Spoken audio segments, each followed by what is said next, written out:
नमस्कार दोस्तों, आपके फिर से मैथ्स धमाका भाई इसके सुमन में स्वागत है। दोस्तों, आज हम चक्रवृद्धि ब्याज का सूत्र के बारे में जानेंगे, उससे कुछ उदाहरण करेंगे। इससे पहले हम सिंपल इंटरेस्ट यानी कि साधारण ब्याज पढ़ चुके हैं।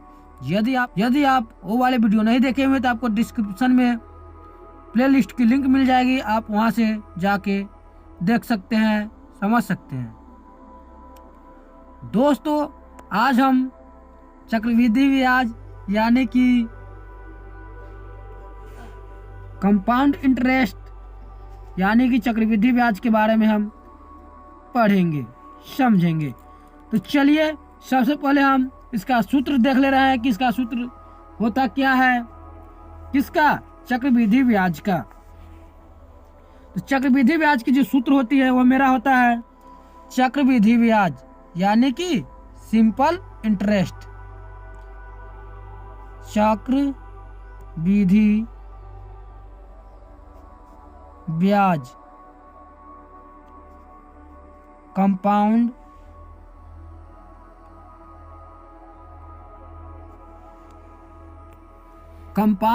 इंटरेस्ट क्या है मेरा, कंपाउंड इंटरेस्ट क्या होती है।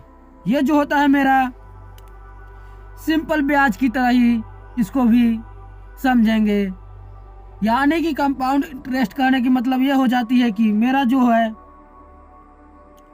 पहले हम सिंपल ब्याज में हम जिस तरह से एक वर्ष की हम निकालते हैं उसी तरह से हम उसका भी निकालेंगे, एक वर्ष की ब्याज।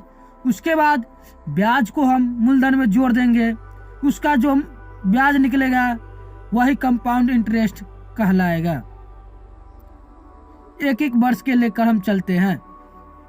यानी कि ये वाली जो सूत्र होती है मेरा कंपाउंड इंटरेस्ट का, वह जो होती है मेरा क्या चीज होती है,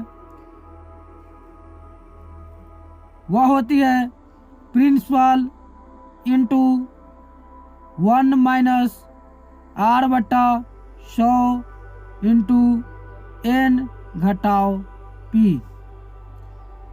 यही मेरा क्या है, मेरा ये सूत्र है। क्या चीज का, कंपाउंड इंटरेस्ट का। P के मतलब होगा मूलधन,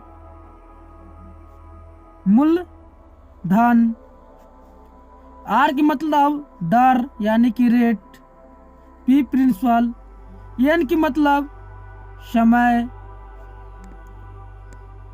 और P की भी मतलब क्या हो जाएगा मेरा, मूलधन हो जाएगा।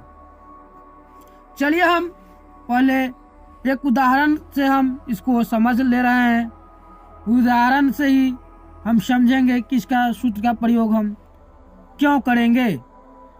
तो चलिए मैं एक उदाहरण से हम इसको समझ रहे हैं।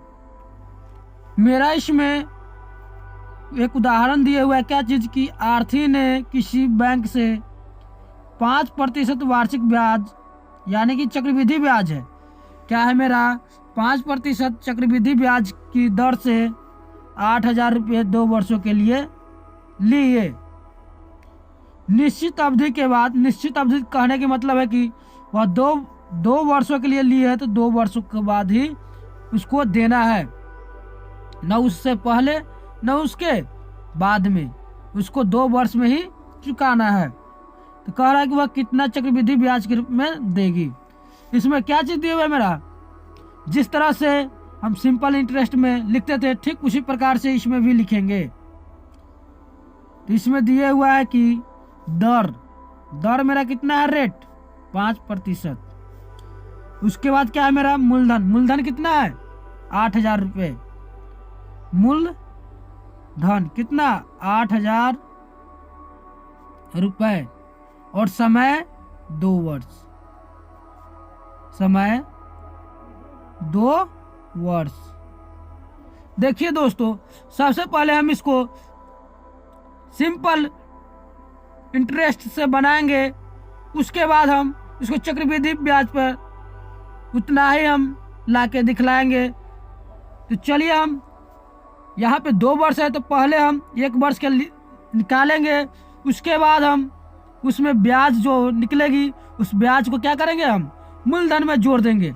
चक्रवृद्धि ब्याज में ये होती है कि प्रत्येक वर्ष ब्याज के रूप में जो मिलता है, प्रत्येक वर्ष ब्याज के रूप में जो मिलता है वह मूलधन में जुड़ते हुए चला जाता है। और यानी कि मूलधन और ब्याज को एक साथ जोड़ने के बाद जो बनती है मेरा मिश्र धन, उस पे क्या मेरा फिर से ब्याज चलना शुरू हो जाता है। क्या चीज में? मेरा चक्रवृद्धि ब्याज में। तो यहाँ पे आप लिख सकते हैं कि यहाँ पे 1 वर्षों के लिए पहले निकालेंगे। तो यहाँ पे आप लिख सकते हैं ब्याज बराबर सिंपल इंटरेस्ट वाली जो सूत्र है, मूलधन गुने समय गुने दर बटा 100। मूलधन कितना दिए हुए है? 8,000 रुपये। तो यहाँ पे 8,000 रुपये रख देंगे। समय हम पहले 1 वर्ष के लिए निकालेंगे। कितना? 1 वर्ष को निकालेंगे। उसके बाद हम ब्याज को मूलधन में जोड़ देंगे। उसके बाद हम अगले वर्ष के लिए निकालेंगे कि अगले वर्ष में कितना ब्याज होगा। यानी कि समय हमको कितना लेके चलना है? 1 वर्ष गुने दर कितना है? 5% बटा 100। अब यहाँ पे जो कटने वाली इसको हम काट देंगे। 2 जीरो से 2 जीरो कट गई। यहाँ पे जो हो गया मेरा कितना हो गया? 400 रुपये क्या मेरा हुआ? ये ब्याज के रूप में मिला। कितना वर्ष में? 1 वर्ष में। तो हम अब अगले वर्ष यानी कि मिश्रधन जो हो जाएगी 1 वर्ष में, मिश्रधन कितना हो जाएगा? ब्याज कितना है मेरा? 8,000 प्लस ब्याज यानी कि 400। तो टोटल मेरा कितना हो गई? 8,400 रुपये मेरा यहाँ पे प्रिंसिपल हो गए, यानी कि मूलधन हो गए। उसके बाद हम फिर से यही वाली सूत्र पे अगले वर्ष के लिए लगाएंगे। लेकिन मूलधन जो होगी, अब मूलधन मेरा जो होगी वह 8,400 रुपये लेके चलना पड़ेगा। यहाँ पे चलिए हम फिर से ब्याज बराबर लिखेंगे। क्या चीज हो जाएगा मेरा? इसी वाले सूत्र पर मूलधन अगले वर्ष में कितना है?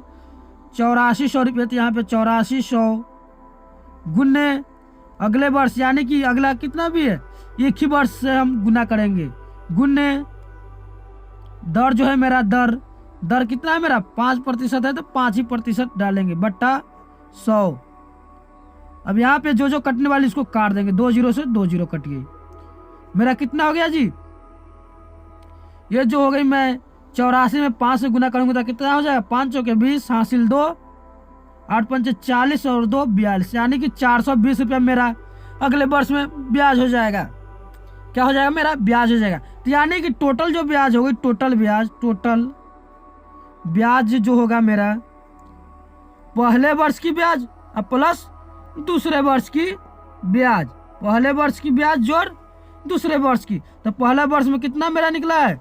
400 और दूसरे वर्ष में 420 रुपया। तो यानी कि 400 जोड़ 420, टोटल जो हो गई मेरा 820 रुपया हो गई। क्या मेरा ब्याज हो गया। अब चक्रवृद्धि ब्याज पे भी मेरा 820 रुपया ही आएगा। तो हम मान जाएंगे कि यही सूत्र होती है क्या चीज का? मेरा चक्रवृद्धि ब्याज को। तो चलिए मैं चक्रवृद्धि ब्याज पे हम चल रहा हूँ। इसमें जो चीज दिए हुआ था यानी कि दर जो है मेरा कितना? 5%, तो 5% रख देंगे।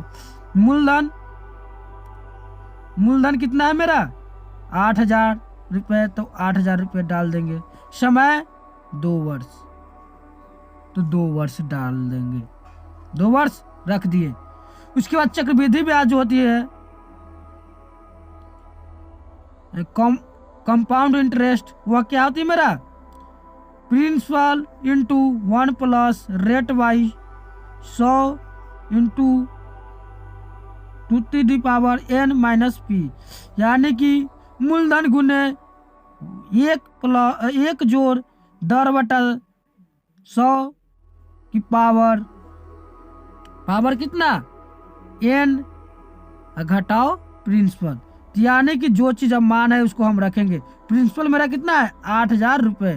तो यहाँ पे 8,000 डाल देंगे गुना 1 जोड़ दर कितना है मेरा? 5%, 5/100 पावर n क्या होगा मेरा? समय को हम n से लिखते हैं।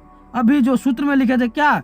एन जो होती है मेरा क्या, समय को बतलाता था, यानी कि 2 घटाओ प्रिंसिपल, यानी कि क्या है मेरा 8,000 रुपये।